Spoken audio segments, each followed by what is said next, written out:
Assalamualaikum warahmatullahi wabarakatuh.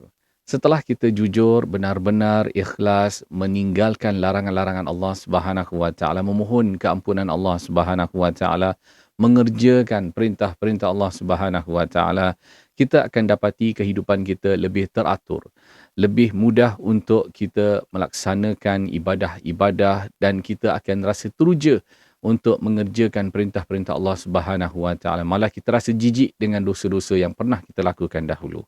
Dan akhirnya kita tahu matlamat kehidupan kita.